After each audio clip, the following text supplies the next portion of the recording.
Life is good at Santa Anita, a shocker at the Big A, and down in Tampa, a horse from Canada remains undefeated this week on the Future Book.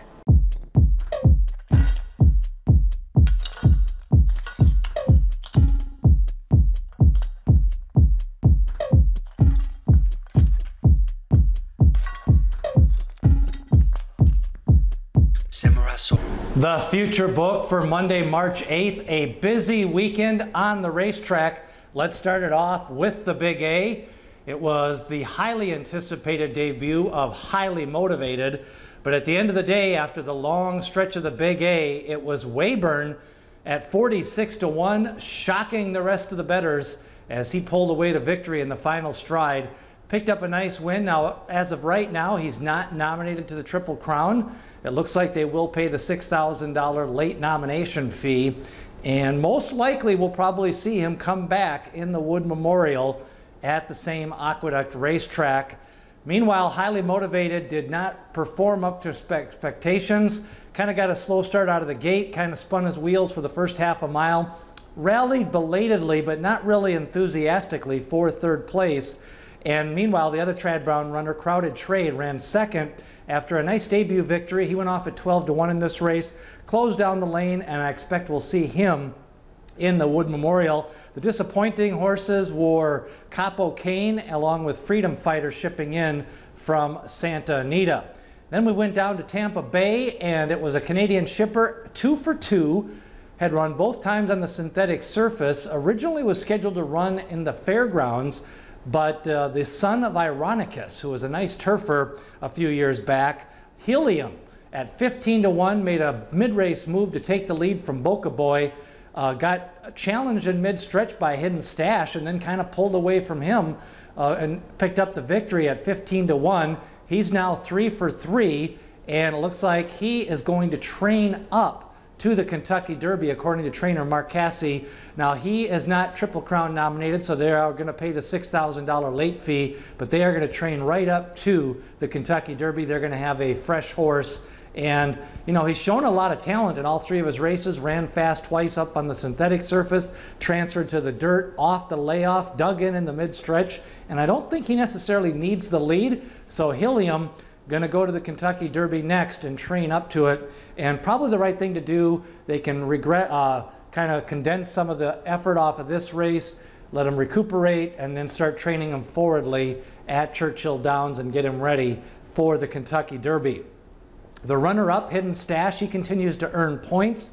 They are considering possibility of going to the Bluegrass or the Wood Memorial. We'll see where he goes. But he's kind of the plodding type, can definitely close, and it looks like if they can get into the gate, they definitely want to point to the Kentucky Derby. The upsetter here and kind of the big news was Candyman Rocket. He was favored and just did not fire. He was done after a quarter of a mile, never got into the race, and ended up finished far back. So he's probably going to shorten up and run more sprint-type races for trainer Bill Mott. Now, out west, it was Life is Good, opening up on the board at 1-9, ended up going off at about 2-5, and it was never in doubt as he broke sharply from the gate, got a little help from his stablemate in Medina Spirit, floating out to the middle of the track.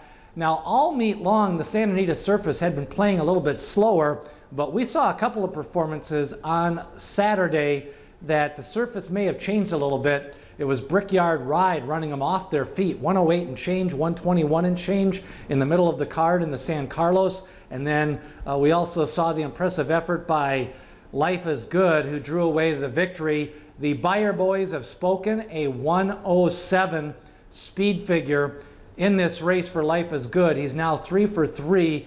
And it erased any doubts after that sham stakes, if you had any doubts. I think most people kind of knew that he was playing around that race. His workouts had been tremendous for the last month, and you kind of knew he was going to run a big race here. Medina Spirit ended up running second. Dream Shake followed up the impressive maiden win, running third, but they were definitely second and third best here.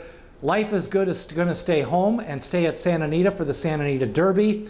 Medina Spirit, they will determine if they're going to run the Santa Anita Derby again or ship out for the Arkansas Derby, would probably really be the only other option for Medina Spirit.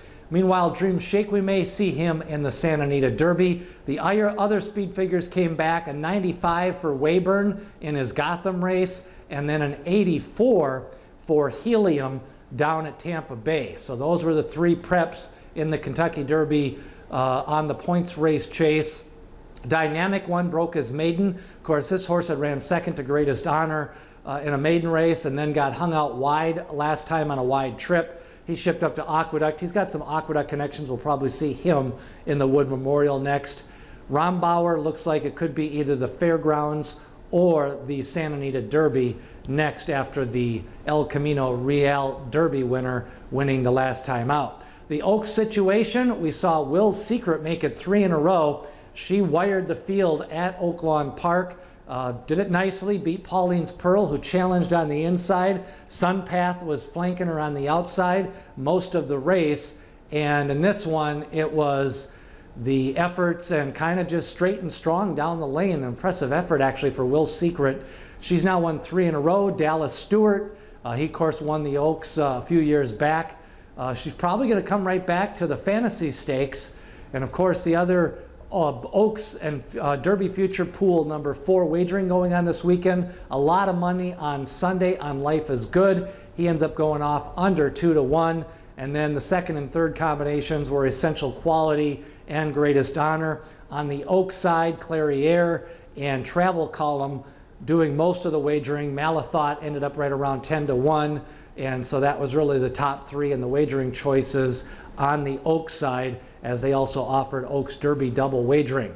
The trail is going to heat up here in the next few weeks. Next week, we've got the big Rebel matchup. Keep Me in Mind. He worked out over the weekend. He's going to match up against Concert Tour, who worked out on Saturday, and Caddo River, who continues to train forwardly at the fairgrounds. He's going to go to the Oaklawn Park. So those big 3 will be the 3 big names coming out for Oaklawn Park in the Rebel Stakes. The week after that, we get the Louisiana Derby, and then coming up after that, we get the UAE Derby and the Florida Derby at the end of March on March 27th. So some big races coming up and some other major Oaks preps here in the next couple of weeks. So it's all going to start to heat up, almost getting close to 50 days away now from the 2021 Kentucky Derby. Impressively, Life is Good, a 107 buyer, the prohibitive future book wagering favorite at the Las Vegas sports books and in the minds of the pari-mutuel bettors. But remember, as D. Wayne Lucas always says, people have opinions, horses have the facts.